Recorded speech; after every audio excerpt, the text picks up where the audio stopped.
তেতিয়ালৈ অহা নাই। মই প্ৰথম গৈ যেতিয়া স্পৰ্টত পাইছোঁ খোজ মেটগাঁও বালিগাঁৱৰ মাথাউৰি বাহিৰেদি, তেতিয়া প্ৰথম মই ফোন কৰিছোঁ ভক্তে কেম্পলৈ। শান্তিৰাম বড়ি বোলা যিজন ফৰেষ্টাৰ তেখেতে ক'লে যে এটাই বাঘ নহয়, বহুত বাঘ আছে।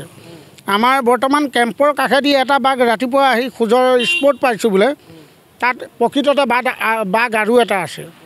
গতিকে ৰাইজখিনিক সাৱধান কৰি দিয়ক। মই লগালগ ফোন কৰিছোঁ আৰু তেখেতক কৈছোঁ বাকী ডিপাৰ্টমেণ্টলৈ ফোন কৰি দিয়ক।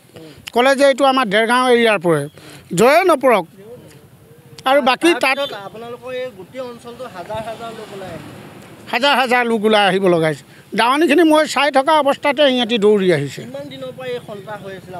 এই সন্তাস যেতিয়া এইটো গোপীনাথক খাইছে তেতিয়াৰ পৰাই সন্তাস হৈ আছে, একমাহ হৈ গ'ল। কিন্তু ফৰেষ্ট ডিপাৰ্টমেণ্টৰ মানুহ অলৰেডি কালি মই দুজনক দেখিছোঁ যে বুধবৰীয়া বজাৰত গধূলি 7টা বজালৈকে বজাৰে কৰি আছে। সুধিলি ডিউটি ক'ত মাৰিলি বুলি, এই মাথাউৰি কাষলৈকে গ'লোঁ।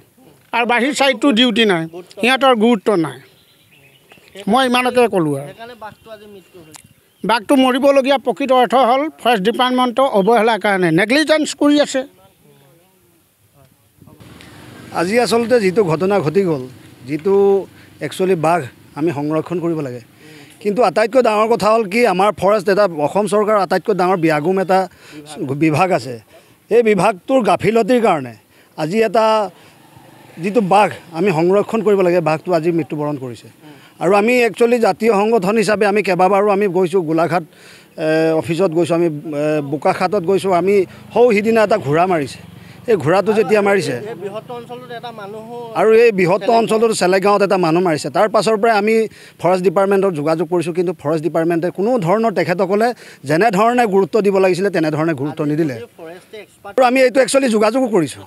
আমাৰ জাতীয় সংগঠনৰ কেন্দ্ৰীয় সমিতিৰ ভাইচ প্ৰেছিডেণ্ট আমাৰ ৰাহুল লোহিঙে তেখেতে যোগাযোগ কৰিছে যে বাঘটো এনেকুৱা জেগাত আছে, গতিকে ট্ৰেংকুলাইজ কৰি পেলাই তেখেতক সেইটো নিব পৰা যায় নেকি। কিন্তু তেখেতসকলে কিন্তু কোনো ধৰণৰ মাত্ৰ 4জন আহিছে, ফৰেষ্ট ডিপাৰ্টমেণ্টৰ মাত্ৰ 4জন কনিষ্টবল আহিছে। এতিয়া মৃত্যু হোৱাৰ পাছত ইমান পুলিচ প্ৰশাসনৰ পৰা ধৰি পেলাই ফৰেষ্ট ডিপাৰ্টমেণ্ট আহি কি কৰিব? এতিয়া কি কৰিব? কৰাৰ কি অৰ্থ আছে এতিয়া? কাৰণ যিহেতু এটা জীৱন নষ্ট হৈ গ'ল। সেইকাৰণে আমি এটা দাবী কৰিছোঁ, ইয়াৰ কাৰণে আটাইতকৈ জগৰীয়া হৈছে আমাৰ ফৰেষ্ট ডিপাৰ্টমেণ্ট। আৰু একচুৱেলি এইকেইজনৰ ওপৰত এটা একশ্যন হ'ব লাগে।